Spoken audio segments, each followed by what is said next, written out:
Terima kasih. Terima kasih. Terima kasih. Ya.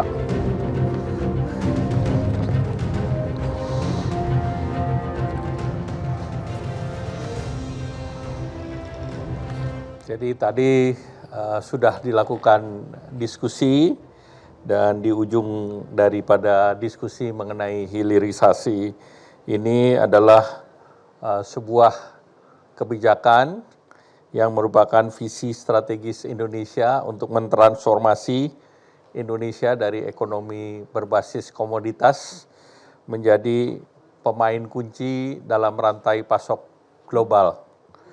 Nah, kebijakan ini jelas-jelas mendorong agar Indonesia menguasai teknologi, kemudian juga menguasai inovasi dan R&D, di mana hilirisasi adalah bagian dari R&D dan bagian dari nilai tambah.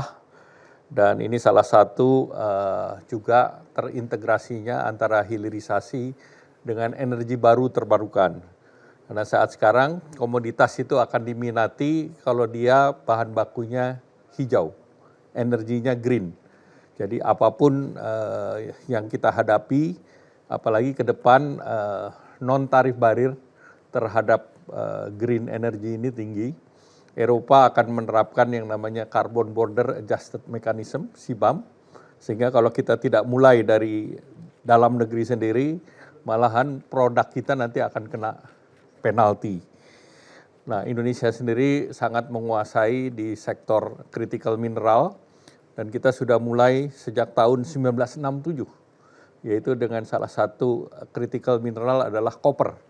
Tidak ada produksi elektronik, produksi semikonduktor, ekosistem EV termasuk baterai tanpa koper. Dan itu juga tidak ada electric vehicle dan tidak ada space teknologi tanpa koper. Sehingga kita salah satu yang sudah menjadi unggul di koper dan dilanjutkan, kita lari ke nikel.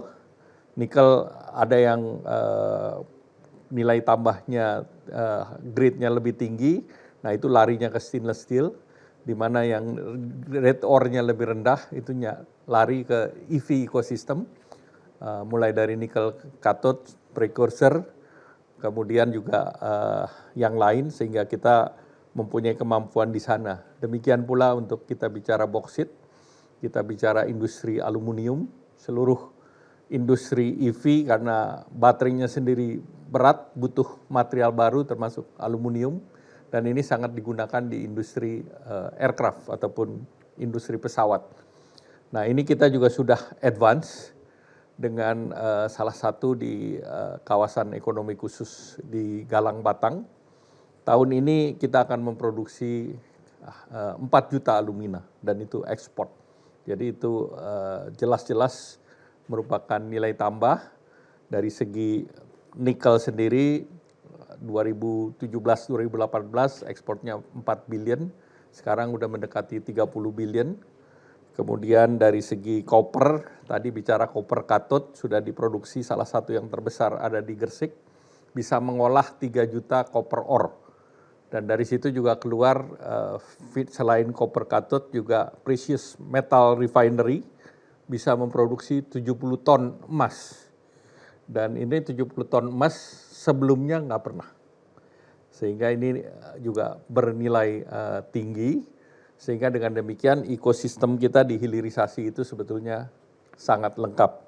Kita sudah punya industri otomotif, domestic demand kita dalam situasi normal bisa 1 juta, dan dalam mungkin 4-5 tahun ke depan itu bisa meningkat dengan kapasitas bisa sampai 2 juta dan targetnya 20% minimal itu masuk ke EV. Jadi antara 400 sampai 500 ribu otomotif berbasis EV, di mana saat sekarang EV masih 10%. Nah, ini yang juga menjadi tantangan agar teknologinya kita kuasai, marketnya kita punya, kemudian juga kita punya spesifikasi khusus, yaitu kita right hand drive. Right hand drive ini tidak semua negara bisa, dan Indonesia salah satu menjadi basis production untuk ekspor. Nah sekarang kita ekspor sekitar 400.000. Jadi itu hilirisasi daripada apa yang kita lakukan dari SDH hulu. Selanjutnya tentu potensi untuk mengkonversi karbon menjadi yang kita perjanjikan kan net zero 2060. Namun ini bisa kita akselerasi lebih cepat karena kita punya carbon capture dan storage. Nah CCS ini juga penemuan teknologi baru di mana karbon dari pembangkit listrik tenaga uap misalnya itu bisa dimasukkan lagi ke dalam bumi dan itu bisa menggunakan untuk teknologi kalau itu hasilnya gas itu seperti enhanced gas recovery. Ini sedang disiapkan juga di Teluk Bintuni di mana mereka akan menginjakan carbon capture dan nanti ada tambahan produksi dari gas. Nah di Jawa sendiri juga sudah disiapkan sehingga kita melihat bahwa sebetulnya kemampuan ruang bawah tanah kita yang akan menjadi tempat carbon capture sama storage ini mempunyai kemampuan untuk menyerap karbon se-Asia Tenggara pun bisa diserap. Jadi kapasitas kita di ASEAN itu salah satu yang terbesar dan kita sedang mempersiapkan bagaimana carbon trade ini bisa dilakukan. Nah kita tahu kita punya carbon market tetapi carbon market ini belum merefleksikan global pricing. Jadi masih terjadi perbedaan harga antara harga karbon di Indonesia dan di Eropa dan deltanya agak jauh. Rata-rata di sini masih sekitar 16-17, di Eropa bisa 30. Nah inilah yang kita asymmetric price ini yang harus kita perangi, jangan sampai nanti harga karbon kita terlalu murah sehingga nanti investor asing juga yang akhirnya membeli karbon kita, sedangkan mereka di sana membuang emisi. Nah ini juga menjadi PR yang harus kita lakukan. Dan juga pemerintah sedang mendorong pembangkit listrik tenaga sampah.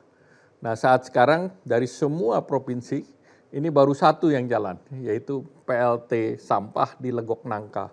Dan itu pun dibiayai oleh ASEAN Zero Emission Community di mana direncanakan ini bisa mendapatkan dana sebesar 4 triliun dan kalau kita lihat timbunan sampah kita ini kan sudah jutaan ton juga. Jadi kalau di tahun 2023 itu timbunan sampahnya kita sudah lihat yang bisa disirkulasikan itu bisa punya nilai 426 miliar ataupun baru 24 juta ton. Jadi ini yang harus kita lihat.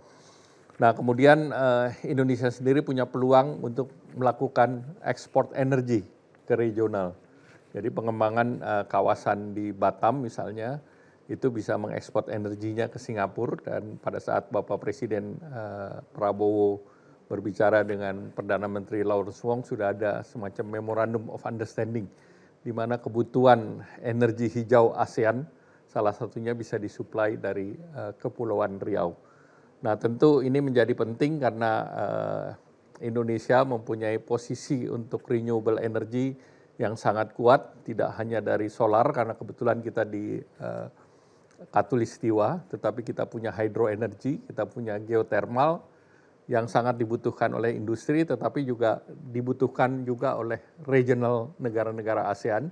Dan di dalam ASEAN kita sudah ada project yang disebut Trans-ASEAN Electric Grid, di mana ini kalau dilakukan maka kita bisa melakukan penjualan yang tentu harganya akan lebih baik sehingga nilai keekonomian akan lebih baik dan kalau ini kita bisa lakukan maka kami optimis bahwa target net zero karbon kita bisa lebih cepat dari 2060.